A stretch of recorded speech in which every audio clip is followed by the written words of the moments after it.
If you as a pastor had the ability to look out among the congregation and know that 50% of the people weren't reading their Bible, or that 80% of your people weren't ever praying, or that 75% of the couples in your church were having marital issues, as a pastor, you would immediately lean into that data, and you would wrap ministry around those opportunities. That's your call as a pastor. And with analytics and with data and with this tool that we have, you have the ability to know X percentage of the people have never made a gift. X are not tithing. X percent are lapsing in their giving. Why would you not move that direction towards the data instead of being scared of it or afraid of how people are going to respond?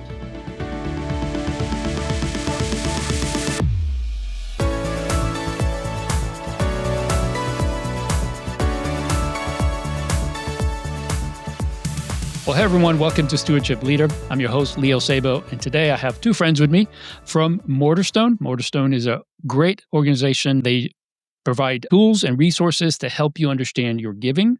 So it's a software company really that helps to put together data so that you know exactly what's happening in your church. So let me first start with just welcoming you guys. Thank you so much for taking the time to share something that I think you guys possess that a lot of us in stewardship don't. And that is the insight of talking to so many different churches and understanding the communication that needs to happen within churches. So we have with us Danny Stokes. He's from Milestone Church and obviously also working with Mortarstone as a coach. He really spends his time just talking to churches, helping them to understand how to best use the software and the tools to help them in their communication. And then DeWayne here is really an XP that just can't help continuing to boss people around, from what I'm told, at Mortarstone. But it seems like everybody agrees with what he's doing. So he's still hired, still employed. So we'll go with it. So thank you guys for being here. I so appreciate your time. Leo, I feel like I need to tell you to do something right now, but I'm going to pass on that. So thank you. Go for it. I'm a pretty good soldier. Yeah. I'll take quarters. That's awesome. Well, let's dive right in. So I know that in our discussion about this topic, one of the things that I always appreciate about you guys is how much knowledge you have around this topic. And the fact that you spend it every day, and as I said about Danny, he talks to pastors every day, and I know both of you really have a heart to help churches understand stewardship and generosity, the connection between the two, how to communicate really to the congregation in a healthy way, how to use the data to understand what's actually happening and not maybe be reactionary in where giving goes, but really take the right steps. And that's what data really helps, is to point a clear picture. But sometimes data can be confusing if you don't know how to navigate through it. And that's where you guys come in. So what we wanted to talk about today, why I wanted you guys to come on Stewardship Leader and talk about this, is I want our audience, our pastors that are listening, to really understand how communication, how important it is around this topic, and then really to let you guys talk about what you've learned as you're having these conversations with these different churches all over the United States. So let's talk about engagement first, because that's obviously a big one. Giving is not just a transaction. It really says that people are engaged, they're invested. How do you talk about giving or help churches to talk about giving and look at giving to find out what the overall health of the congregation is? And what are some of the red flags that would help leaders know what to watch for? So, Leo, great question. And part of that is, I think we have a belief that actually generosity reflects discipleship. And so strong generosity reflects strong discipleship. And you can go from there. And so, as I'm talking to churches, there's multiple things that are taking place. And a recent conversation that I had was with a stewardship leader, and she was working, and her question was, when do I start engaging the congregation to talk about giving? And of course, the first response has got to always be, yes, start now. But the reason why she was talking about that was the fact that their giving had gone down 5%. And when you ask the question why, it really comes down to one giver had reduced their giving by half, and that created a 5% reduction in what was going on. And so, there's multiple factors in there. One is the fact of an over-reliance on the one person in that conversation. And so when asked the question of, so who's had the conversation with that person? The answer was, well, no one yet. And so that was step one, is something's going on in the life of that person. There's a discipleship opportunity or a pastoral care opportunity to go on there. But then the other thing is, what are you doing that tells me something about the rest of your church and the engagement of the rest of the church in the generosity of what's going on? Because the over reliance on one person actually is a reflection on the overall discipleship in the church. And I know, Danny, you've got some examples as well. Yeah. And, Leo, like you said, I have these conversations with stewardship leaders at churches on a pretty regular basis. And um, the tendency is to think that you just kind of from a high level can look at something at a surface level and feel good about what you're seeing, when Mm. really the deeper that you dive into the data, the more it reveals. And so DeWayne and I were having this conversation, I think it was just last week, DeWayne, about this church that is a subscriber at Mortarstone, and they had decided to end their subscription. And that doesn't happen very often. Every once in a while we get a church that'll say, we just, for whatever reason, we're not going to be, you know, subscribers any longer. And they gave us the reasoning. Things look pretty good. Our budget looks pretty good. We're increased in our giving. And so we feel pretty good about it. And just for fun, I went and looked at this church's page and did just a little 10-minute deep dive into the data. And what was interesting is first time givers were down significantly. Core givers were flat. Core givers are just those folks at your church who have been there for a while. They love the mission, the vision. They give regularly to it. Core givers was flat. And then when I looked over at top givers, that was the actual increase that the church had seen in their giving. And Mm. even when I did even a deeper dive into top givers, I saw that there were 3 or 4 families within the last 12 months who had made significant gifts, which if you just look at the overall picture of the budget, yes, it was up, but really there was tons of opportunity for discipleship within those different segments because the increase in giving came from a handful of families. And so when you think about engagement, you can dive deeper and deeper and deeper into the data and find all these areas and ways where you can engage people for spiritual health and spiritual growth with their finances, rather than just kind of taking a 30,000 foot level and going, oh yeah, things look great. Yeah. Yeah. Yep. So I want to highlight something you just said because this is so important. I think so many times churches think about the just how much is the budget? Are we meeting budget?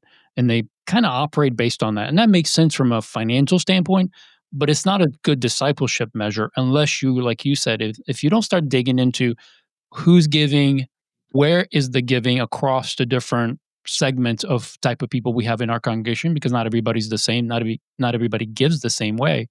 And if you don't look at that, like you said, in this situation, they thought everything was going good. We don't need this software, because they thought of the software as like, if we have a problem and it goes down, we can find out what it is and then we can respond. But because giving was going up, they had a false sense of security. And really, what they're missing is like there's a group of people that just are either flat, they're not growing, they're not being challenged in their giving, and then a group of people that are like not even stepping into to be part of it. And that's where discipleship really is important because you know whether you're doing a good job or not. You know whether people are responding or not. So, love that. I think it's such an important thing that data helps us to do, not just because we want to know how much money is coming in, but because it tells such a different story than just a financial story. That's good. Well, let's dive into the next thing. And we kind of alluded to this that there are different types of people and, of course, different types of givers. So, why is it important to engage different segments of givers, such as older generation, younger generation, people that are more wealthy than others, in those unique ways that's appeals to them or is relevant to them? And what practical steps can pastors take to meet people where they are in their giving journey? So I'll just start off, and Danny, next time you can go first. But back to Leo saying I have to be in charge. I'll just start off the conversation here. I Sounds wouldn't good. dare, Dwayne. I wouldn't dare. But first and foremost, the thing I know is I don't talk to my mom the same way I talk to my kids. And so if I Mm, want to meet them where they're at, I've actually got to talk to them in what's important there. And the other thing I know is Amazon, Kroger, Target, all those guys talk to me uniquely because they're targeting what they know about me. And they get me to respond because if they're hitting the things that matter to me. And I think that's the part that is true in the giver journey. Somebody who is just starting out of college with their first job, who who picked up a couch off the street, talking to them the same way that I talk to a 60-year-old who has assets and a home, and trying to talk to them about giving in the same way, I'm going to miss one of them or probably both of them. Mm, And so right. that's I think, Leo, as I look at this, that's why this is so important for us to think about. Yeah, it's good. Yeah, we at the Stokes household, we shop at Kroger, and the Kroger's not paying me anything to say this. That's just, that's where we shop. And about a I think this was about 2 or 3 weeks ago, I came home and the stack of mail was sitting on our kitchen counter. As I was flipping through the mail, and there was a booklet from Kroger in there. And I thought, I know what this is. I'm going to look at it and just see. So I opened it up, and there was about 15 coupons to Kroger. And the interesting thing was, like, I flipped all the way through this little coupon booklet, and every single thing in that booklet was something that we buy every time we go to Kroger, like every time we go shopping. So they've learned what our shopping habits are, and they've learned how to engage me as a consumer. Like, Mm, I'm gonna be much more interested in these 15 coupons because they're things that I buy rather than things that I'm never gonna look at while I'm in the store. And that's right. as DeWayne said, I mean, everybody is on a different position on this journey of stewardship and journey of generosity. And you're not going to talk to one person the same way you're going to talk to the other person, because all of us have different needs. Think about it from the need of the person that you're working with. And so if it's a person who's lapsed in their giving, that's probably a pastoral care need, and you're going to talk to them a certain way. If it's a person who has shown up at your church for 5 years and they've never made a single gift to your church and they're a non-giver, you're going to talk to that person in a very different way. If it's a person who's made a first-time gift, you're going to talk to them about consistency. And this is a really dumb thing, but I was looking today. I was reading an article that said, like, Chris Pratt and Joe Rogan are now church members. Like, they're attending church. And I thought, wow, what if these two guys showed up to your church on Sunday? You certainly would talk to them the same way that you would talk to somebody I that's been hope at your not. church for 20 or 30 years. So there's a unique opportunity that we have by looking at the data to really zero in and target people right where they are on this discipleship journey and help them take steps towards their future. Yeah. And Boy, that's so good. to some degree, we're heading into end of year giving season. Now's a great time to think about how do you segment, because those who are 70 and a half, they can do gifts out of their IRAs differently than Mm, somebody who is 60. And so there's opportunities in this season for us to actually think about who do we segment and talk to uniquely based upon what's true about them, which will help them take their next step of discipleship because of generosity. And so that's a key part of, as Danny said, what the data can tell us about somebody actually can help them take a next step. agree. And I think the one thing that just really sticks out to me from your example, Danny, is that in every area of life, we're being targeted very specifically. Like, sometimes I hate social media because if I just look at something for more than, if I don't scroll through it, but I just pause on it, I'll see all kinds of stuff about that, for the next 10 minutes. But again, they're trying to give you what you supposedly like. Why are we so resistant of that in the church? Like, Mhm. let's listen to people. Yeah, they come in, they love your church, they're giving. But if something changes, you should know and you should respond. That's the loving, kind things to do. And I think sometimes pastors may struggle and think, gosh, if we know what people are giving and then our motive. No, your motive is discipleship. But you base your decision and your communication and your relationship on the reaction of what the other person is doing. You're not blind to it, right? If they're upset, you're going to respond in a different way. If they're happy, you're going to. So it's just natural that we should be doing this. And I hate to hear that a church is not seeing the value that you guys are offering, because they literally have a like, they have the golden goose in their hands and they're like, I just want the egg and I want to toss the goose away. It's like, wait, don't do that. Like, just, yeah, there's so much that you guys can offer through that, and churches should be taking advantage of it. Let me dig into a little bit deeper, because we talked a little bit more generally about the different segments. So let's talk about generational giving. We know from all the data that we keep track of and the giving statistics every year that are put out, that givers of different age groups, different generations give differently. They have different, sometimes just seasons of life, but also their own beliefs of how they look at the church, a traditional church versus more Gen Z, especially. They're looking as like, I want to see my impact today. I don't want to wait to see if the church is going to grow and we have, 5,000 people saved over the next 10 years. I want to see someone's life change when I give, no matter what I give. So what are some of the biggest differences you see in the generational approach to giving? And how can churches then really effectively disciple both the younger and the older and not feel like they're doing an impossible task? Well, I'll get started here because DeWayne invited me to, and this is my opportunity, so I'm just going to jump in there. But I will say, uh, I love this tool. I used the Mortarstone tool before I was actually working with the organization, and it was very helpful to me. I think one of the coolest things that our development team has added over the last few months is we now have a chart that breaks down the household giving by generation. So you can literally go to a page, click a button, and it brings up a chart and shows you how many households are giving who are boomers, silent generation, Gen X, millennials, and it gives you an idea about who these larger demographics are and how they're giving in your church. And I just think, as we've already said, from a high level, you're not going to talk to people in your church the same way because everybody's at a different journey.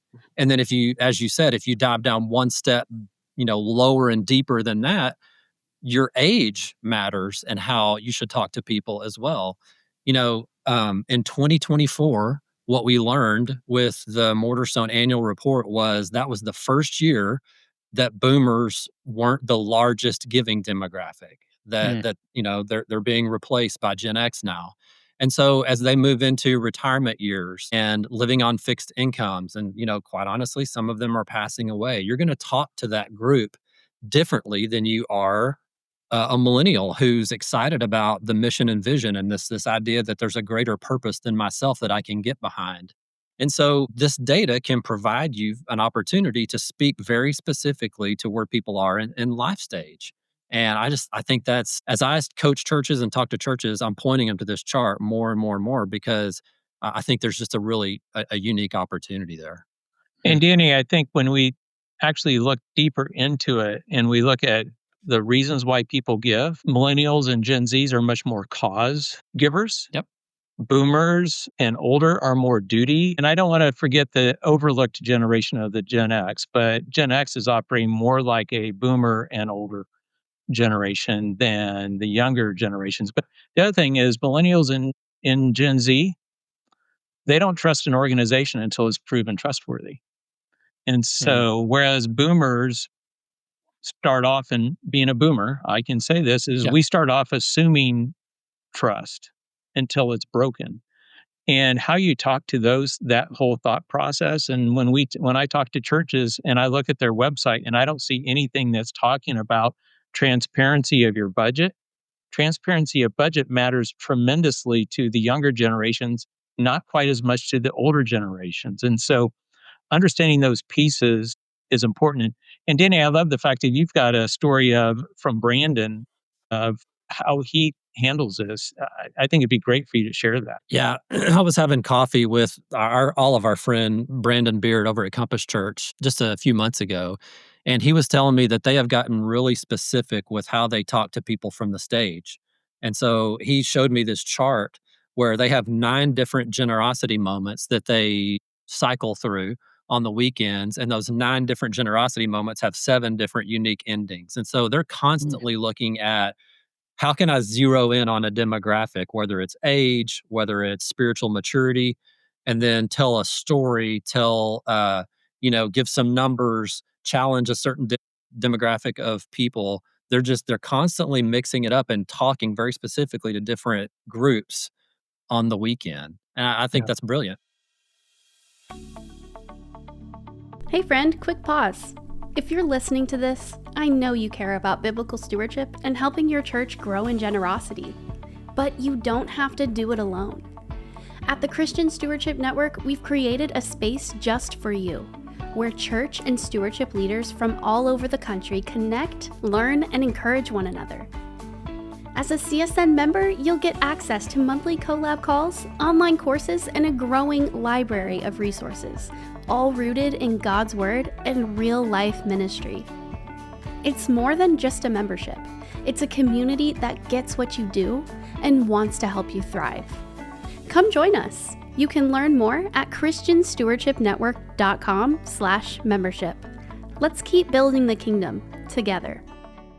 It is. And like you said, we all know Brandon. He's part of CSN. He's one of our members. And I've known him for a while because he lives close and I've been connected with their church for a while. But another kind of a plug for you guys, but also for us, because sometimes pastors feel like, I don't know what I don't know. Like this is new to me. Maybe somebody's listening and saying, yeah, we have a giving problem, but I don't even know where to begin. Or maybe we don't, maybe you're not doing anything in the area of financial discipleship. And you may not realize that it's not just about asking them to give, but teaching them to give, teaching them to manage well, to be a good steward so that they can have the ability to give for a lifetime. And that's what we do here at CSN, but in some partnership with Mortarstone, because these guys then can help you have the real data that helps you to understand what's actually going on. Yeah. And Brendan has been one of these gentlemen that has done that at his church. He's learned both from CSN, he's learned and worked with Mortarstone. And again, we're just resources. We've learned things, we've done things that can be a resource to you so you don't have to reinvent the wheel. Why work hard to try to figure something out when somebody's already done the work and all you have to do is to take it and use it? And so that's really why I love Mortarstone and what you guys get to do. Plus, both of you are stewardship champions, as I said at the beginning. Danny, you served as stewardship pastor for so many years. So when you're talking to churches, you're not just talking about fundraising. In fact, you don't approach it from that standpoint because that's not what's important. Yeah. Funds matter. Don't get me wrong. We need to fundraise. Churches don't operate on fumes, it operates on cash, unfortunately. So that is something we need to do, but there are tools that can help us to do it well. So I so appreciate what you guys just shared as a real life example, someone we both know that has taken those tools and used them, and they're seeing some tremendous change. That's amazing. Yeah. Yeah. Before we leave this topic, I just want to say one more thing. I've got a church that I'm going to be talking to next week, and I did some preliminary background research before I had this conversation. And this particular church is the first church that I've talked to where the generational demographic that's the largest giving demographic at their church is a millennial group. And so they have a significant population of younger givers, the largest giving demographic. And I would just say, piggybacking on what you just said, this is much less about getting to a number or figuring out a number than it is about building a relationship. And so I encourage churches, when you see these groups of millennials who are giving to your church, man, figure out a way to build a relationship with those folks and figure out what it is about your church that has captured their hearts and made them want to engage at the level that they've engaged, and then learn from them and duplicate that and figure out how to replicate that in other areas of your church so that story can be told to more and more demographics. But I just think that millennial group, we talk a lot about the boomers and how they're getting older and they're living on fixed incomes, but the millennials, man, they're the ones that are coming up that are going to be your next core givers, that are going to be your next group of top givers. Build relationship now. Like let's educate them and disciple them now. Yeah. It's the trust that Wayne was talking about. You have to build that trust. You can't expect it's just going to automatically happen. And there are things you could do different to ensure that that's actually happening, and looking ahead is a great way to do that.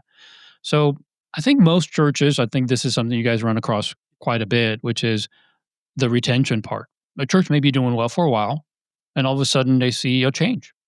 All of a sudden the giving is down, the congregation seems to be growing in numbers, but the giving is down. Like, what's happening here? This doesn't make any sense. And so how does following up with like lapsed givers, people that used to give, people that aren't giving, but specifically those who are giving, and all of a sudden something happened?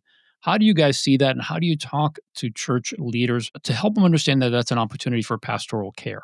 And what systems can churches use to ensure that that retention of people that already are committed to their church doesn't wane, that they don't lose something because of lack of information or lack of understanding? Yeah, I can jump into this one. I feel like this is kind of just a continuation from what we just said about generational givers. This is about relationship. When you think about retention and lapsed givers, this idea of following up with somebody who's lapsed in their giving was just such a huge fear-invoking idea to me just a couple of years ago. Yeah. I'm going to follow up with somebody who stopped giving to the church. But Yeah. when I shifted my thinking from that being a financial transaction to a pastoral care moment, then everything changed. Mm. And it all comes back to a relationship. And I've told this story before. Some of you may have heard it, but last year I was doing some lapse giver follow up at our church, and I recognized the name of a guy who I've been friends with at the church for years, and I hadn't seen him in weeks. And so I don't do this to everybody, but I sent him a text and said, "Hey man, I hadn't seen you in a while. I hope things are going well. And I'm kind of buzzing down through a list of people that I'm praying for today at the church, and your name popped up. Let me know if there's anything going on that I can pray for." And I was sincere. Like, I really did want to pray for this guy.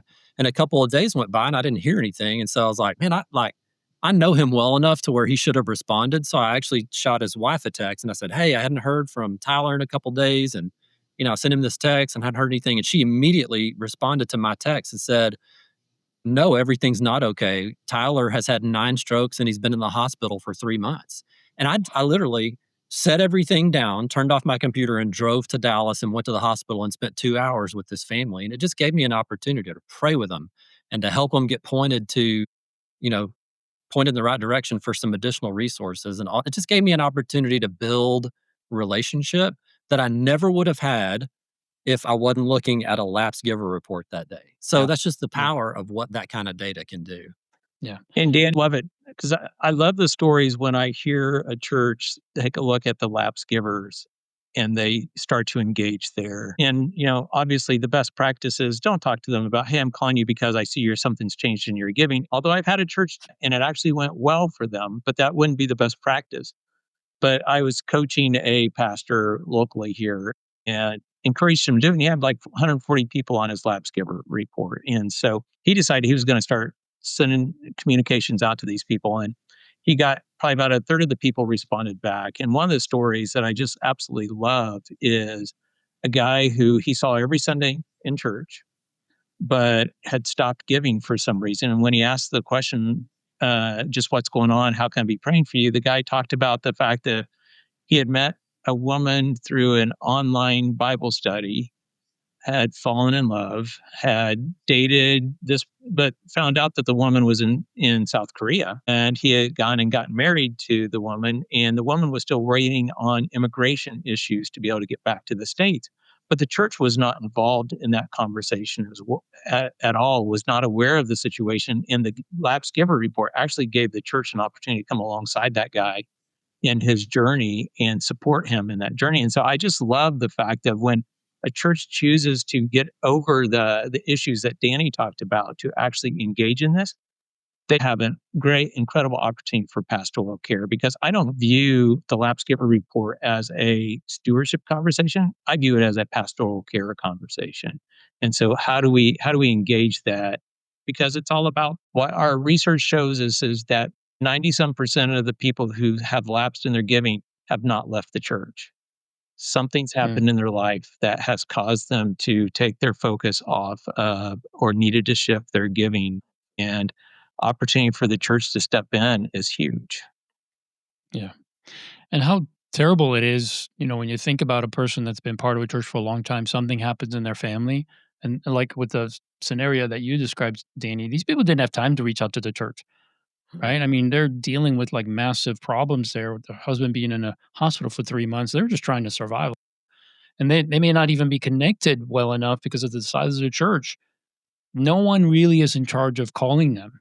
There's no one that's going to look after them. And in larger churches, just it's the reality of people just fall through the cracks. So this is one other way, not the only way, but one other way that you can catch something like that. And even if you're a little bit late, you know, it's not like you went to the hospital. They're like, "I can't believe you showed up. You're late." They didn't say that. They're like, they were grateful Right. you showed up. So I Mhm. think that's something that pastors need to keep in mind. It's just a tool to use to really do pastoral care, and I don't think we've thought of it that way. Churches haven't. Yeah. And the last thing I would say on that is the fact of what I see typically is it doesn't mean someone's left the church, but typically if they go 6 to 9 months with no one at the church reaching out, even though they never reached out to the church, they're going to think the church doesn't care if they're in the middle of crisis. Absolutely. And that's probably going to lead them to become disillusioned with that church or the church. And church, so yeah. this is to me, a responsibility we have as church leaders to actually follow up on these people because something's happened and we know it, or we can know it. Yeah, no doubt. All right. So one more area that I think most churches and church leaders, as they're looking at their giving, always care about every time we talk about it here at CSN, ears perk up, and that's on high capacity givers. People have the ability to give more. And of course, they make a significant impact on the church budget because their giving is higher than the average. So, how do you guys disciple high capacity givers? At the same time, you don't want to create a sense of favoritism. What does that look like? What's that role? How do you do it well? Yeah, I love this part of the conversation because of everything I've learned over the last couple of years. And I think my eyes have been open to how much is actually in scripture about this particular demographic of people. You know, Mm. there's several ways that people can get on our radar. One of them is if they've got the spiritual gift of giving. We know from Romans 12:8 clearly says we know that passage. Yeah. The other one is in 2 Corinthians 8, where Paul talks about people excelling in the ministry of giving. So you got a kids ministry, you got a student ministry, you got a college ministry, you got a ministry of giving, Paul says. And some people excel at that. And when they do, they can get on our radar. And then, the First Timothy 6 passage where Paul clearly is talking to Timothy about rich people and hey, this is what they should be thinking about and this is how they should be handling their money. So there's just, from front to back, there's nuggets all throughout scripture about this demographic of people. And I think for the longest time we've been scared about, the James showing favoritism, as you said, and how that can come across of people looking across the table from us going, see me, and the only reason I'm involved in this conversation is because I give a bunch of money to the church. And the response Mhm. is, well, yeah, it's exactly why. And if you want me to treat you different than I do any of our other leaders, I will, and we won't have this conversation. But you are a leader in this area. And Right. so, I have all these stories. And so we had a ministry at the church that I was at and we called it Kingdom Builders. And when people got on our radar, I would just go sit down and have coffee with people and say, hey, this is what the ministry looks like. This is why I'm having the conversation with you. And I remember not too long ago, I was having a conversation with this couple and telling them, hey, the reason why I'm having this conversation with you is because we have a ministry to folks who have a gift of giving. And, I referenced Romans 12:8, and she got this look on her face like, what? And she said, wait, can I interrupt you for a second? Did you say that there is a spiritual gift in the Bible for giving and for generosity? And I said, yeah, it's in Romans 12:8. And like, we spent the whole rest of the time that we met over coffee talking about how she never knew that this was even in the Bible. And she'd had this pull in her heart for years to give to these things and to give big to the church. And she just never had words to wrap around this idea that the Lord had gifted her to go Mhm. make money in the business world and to be really generous and to give big over and above her tithe to ministries and to things that she cared about. And so it's not just that we have, we shouldn't be scared of how people are going to respond. Like, this is a responsibility that we have. Like, it's our responsibility to foster that gift in people that God has planted in our congregations. Danny, Yeah. and totally agree with that. And I think some of the things that I see, and this is one of the things I talk to pastors about when I'm talking to them, is the fact that if you're sitting in the front row and behind you, a couple rows, you hear the most beautiful voice, you're probably going to figure out, how do I use that voice to worship God and lead others in them?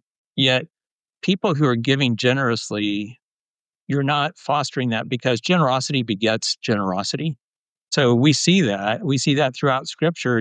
I constantly am thinking about what happened when it was time to build the tabernacle, when it was time to build the temple, the generosity that was there. And eventually, when building the tabernacle, enough is enough. We can't take anymore. But I look at that and I'm just like, there is incredible opportunities for people who are generous to become generosity ambassadors, yet we don't foster and develop that. And I think that's one of the things I would love to see more churches do, Leo, is begin to think about, how do I develop people to be examples? Because we put the best singers on stage because Right. we want people to follow them and to worship God like that. So anyway, that's part of my heart in this conversation is there's people out there who, one, probably don't even know they have the gift of generosity, or they've never been told it is a gift, like Danny's example. Yet turn them loose and you will see further generosity fostered in the life of your church. Yeah. Wow. That's so good because we often hear even pastors say that this is just another way we worship God. When they do the giving moment and the plates passed around, or tap your phone on the card in front of the back seat. We talk about it. We use language to say this is the reason we do this because this is another way we worship God. And yet, I've never actually heard anyone use that examples to say, hey, we use examples on stage of how we should sing and they help us to move into the presence of God, yet we don't use examples of generosity. Yeah. Sometimes we'll have a video of somebody that gave, but it's usually around a campaign. It's not just regular giving, something that should be between us and God consistently because it's good for us. And it goes back to the thing we all agree, which is we kind of say it at CSN all the time. When a pastor's talking about this, when a church is talking about giving, you have to keep in mind that it's not what you want from them. They're not your source. God is your source. It's what you want for them. You want them to not miss an opportunity to invest in the kingdom of God. And when we don't teach them, when we don't model for them, right, or put models in front of them, it's exactly what's going to happen. They're going to feel like we want their money. It's not their money.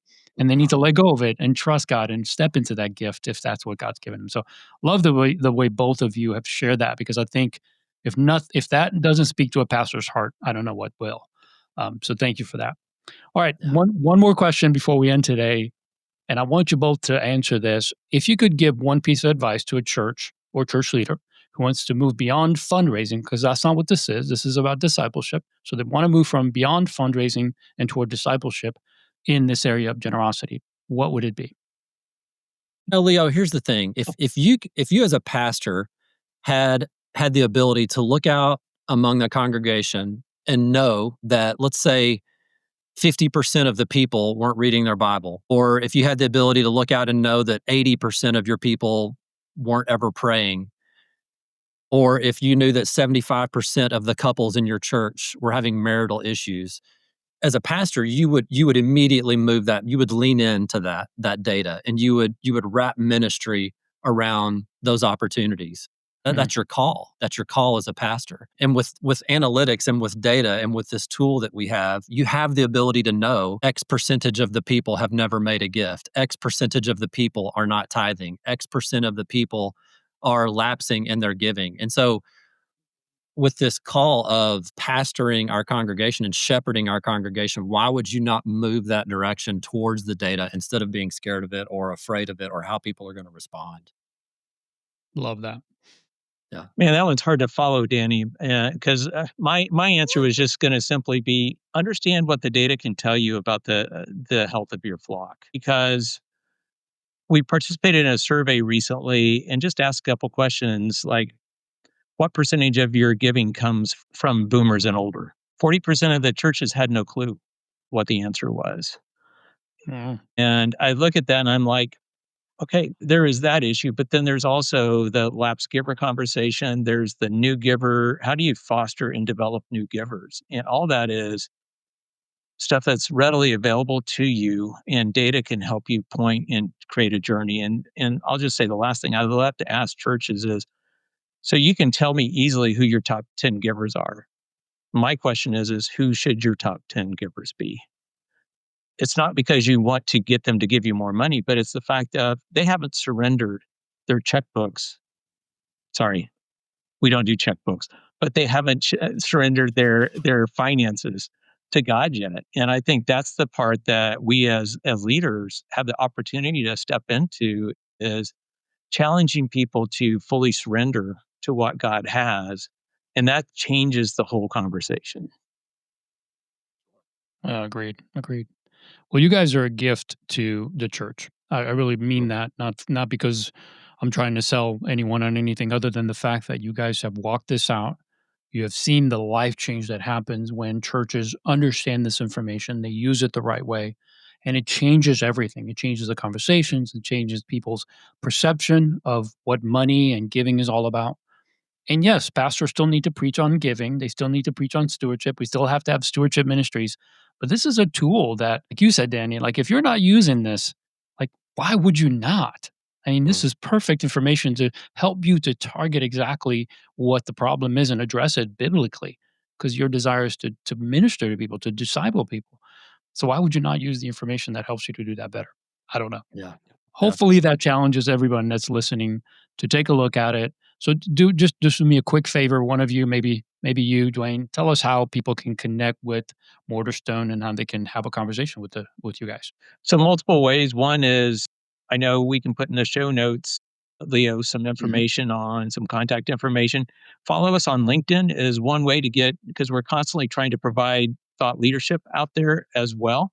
But the other thing is just come to mortarstone.com and put in your information, and you can actually connect your data and get some initial view of some reports that we can then help you take some next steps to go deeper into. And so several different ways, but really the easiest way is just come to mortarstone.com and let us take you on a journey to discovering what God's got for you in your church.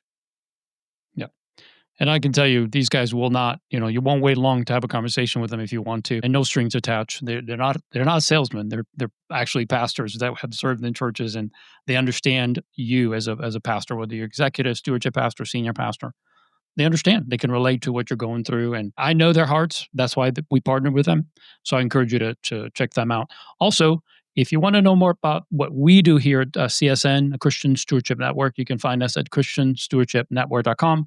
We have resources that are free on our website. We also have events that we encourage you to be part of, and a membership. If you want to really learn from the community of stewardship leaders that have been doing this for decades, that's the place to come. And we'd love to share our resources, our time, our expertise, so that you don't have to reinvent this ministry. You can just learn how to do it and hit the ground running when you decide to take that step.